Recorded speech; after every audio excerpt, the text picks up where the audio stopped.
नमस्कार विद्यार्थी मित्रांनो, इंडियन पॉलिटी राज्यघटनेमध्ये परिशिष्टावर प्रश्न येतो आपल्याला. तर परिशिष्ट लक्षात ठेवायची एक सोपी ट्रिक आहे बघा. टियर्स ऑफ ओल्ड पीएम ही ट्रिक आपल्याला लक्षात ठेवायची आहे. सध्या जर पाहिलो राज्यघटनेमध्ये एकूण 12 अनुसूच्या आहेत. सुरुवातीला जेव्हा भारतीय संविधानाची अंमलबजावणी झाली तेव्हा फक्त 8 अनुसूच्या होत्या. मग 4 अनुसूच्या या घटनादुरुस्ती करून जोडण्यात आलेल्या आहे. मग या ट्रिक लक्षात ठेवण्याची एक ट्रिक आहे बघा. Tears of old PM. T म्हणजे लक्षात ठेवायचं आपल्याला टेरिटोरी किंवा भारताचा भूप्रदेश. ई म्हणजे एमोलमेंट्स किंवा वेतन किंवा पगार. तुम्हाला इंग्लिशचे इनिशियल्स लक्षात ठेवायचे आहे, त्यावरून ही ट्रिक आहे बघा. बरोबर. त्यानंतर एचा अर्थ काय होतो म्हणजे परिशिष्ट 3 मध्ये ए म्हणजे काय, अफर्मेशन्स एंड ओथ म्हणजे शपथांचे नमुने. ठीक आहे. राष्ट्रपती, राज्यपाल, सुप्रीम कोर्टचे न्यायाधीश, उच्च न्यायालयाचे न्यायाधीश या सर्वांचे जे काही शपथांचे नमुने आहे ते परिशिष्ट 3 मध्ये आहे. परिशिष्ट 4 मध्ये आपल्याला राज्यसभेमध्ये राज्यांचं जे काही प्रतिनिधित्व आहे, जे सीट्स आहेत, जागांचं वाटप आहे, ते आपल्याला परिशिष्ट 4 मध्ये दिसते. परिशिष्ट 5 मध्ये शेड्यूल एरियाबद्दल दिलेलं आहे बघा. त्यानंतर परिशिष्ट 6 मध्ये अदर शेड्यूल एरिया एकूण 4 राज्य म्हणजे कोणते कोणते, आसाम, त्रिपुरा, मेघालय आणि मिझोरम या राज्याबद्दल आपल्याला माहिती दिसते आपल्याला. परिशिष्ट 7 मध्ये फेडरल लिस्ट आहे. बरोबर. फेडरल लिस्ट आहे. यामध्ये तीन सूच्या आहेत. ठीक आहे. फेडरल लिस्ट परिशिष्ट 7 मध्ये.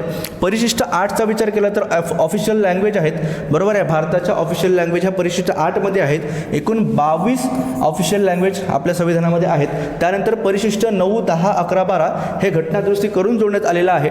परिशिष्ट 9 मध्ये बघा, जमीन सुधारणा विषयक जे काही कायदे आहेत ज्याला आपण लँड रिफॉर्म्स ॲक्ट म्हणतो, हे परिशिष्ट 9 मध्ये आहे. आणि पहिली घटना दुरुस्ती 1951 ही परिशिष्ट जोडण्यात आलेला आहे. त्यानंतर परिशिष्ट 10 मध्ये अँटी डिफेक्शन लॉ ज्याला आपण पक्षांतर बंदी कायदा म्हणतो, डी पासून तुम्हाला डिफेक्शन लक्षात ठेवायचं आहे.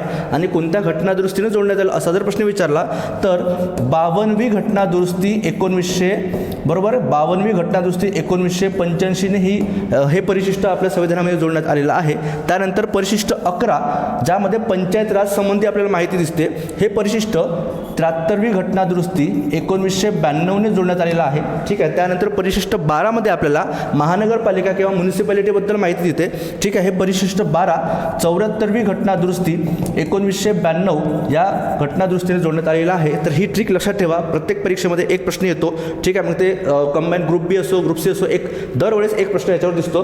ही ट्रिक लक्षात ठेवा, प्रश्न चुकणार नाही. अशाच नवीन ट्रिक्ससाठी तुम्हाला आपले चॅनल सबस्क्राईब करायचं आहे आणि मित्रांना शेअर करायचं आहे. थँक्यू.